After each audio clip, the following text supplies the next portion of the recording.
dynamic, arrogant, brilliant, imperfect. These are the words of Dr. Eva Hudson, used to describe one of Bermuda's greatest historic figures. That historic figure was Dr. E.F. Gordon, and though he died over a half a century ago, and he was not born in Bermuda, his life's work still rings loud across the social structure of Bermuda in the 21st century. Dr. E.F. Gordon was born in Trinidad on March the 22nd, 1895, and as a very young man, he was an exceptional cricketer who won a position on a professional team in Scotland. But once in Scotland, he turned away from the cricket field and pursued a degree in medicine. In 1924, Dr. Gordon took a job as a doctor in Somerset, Bermuda. Dr. Gordon may not have known it then, but he had found his destiny.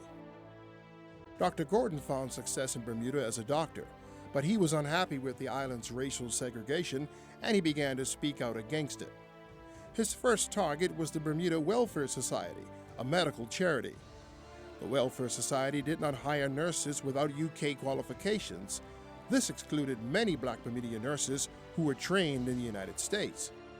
Despite his social activism, Dr. Gordon also established the first cricket links between the Bermuda and the West Indies. In 1933, Dr. Gordon entered politics with an unsuccessful bid for Parliament. Gordon was highly intelligent and worked hard, but he was not without his flaws.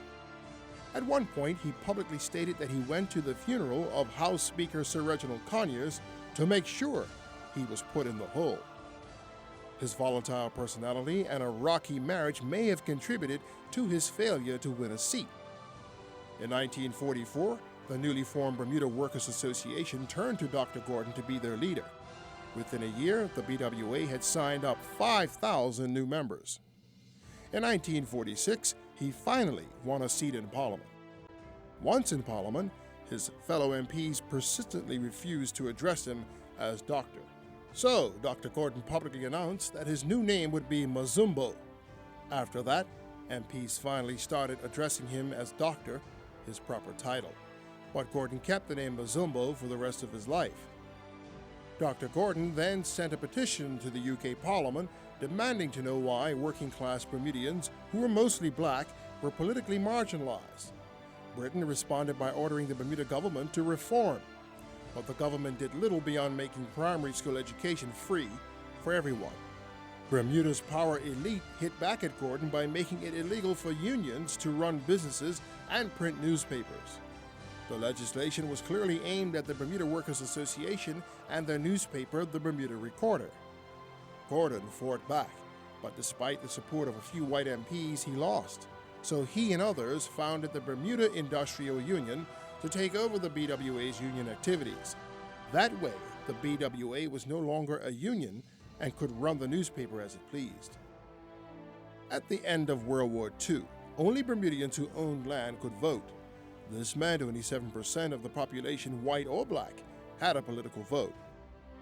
Gordon fought hard against this law, so it may not have been a surprise when he lost the 1948 election. But 5 years later, he was back in Parliament, just about the time that Queen Elizabeth II made her first royal visit. Gordon noisily complained to the British press that of the 1,200 people invited to Government House, only 60 were black and no black people were invited to the state dinner. In the ensuing uproar, 48 British MPs signed a letter of protest against the Bermuda government.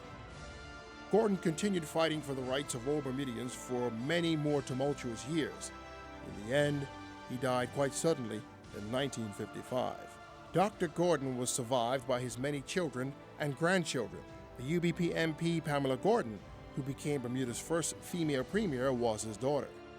His granddaughter, Moira Stewart, became the British Broadcasting's first black female newsreader.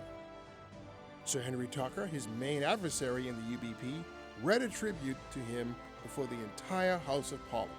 Thousands of mourners attended his funeral. Dr. E.F. Gordon was a determined fighter for the things he knew to be right, but more importantly, he opened people's minds in ways that led to tremendous social change in Bermuda. The life he led is one of the most important keystones in the foundation of Bermuda society in the 21st century.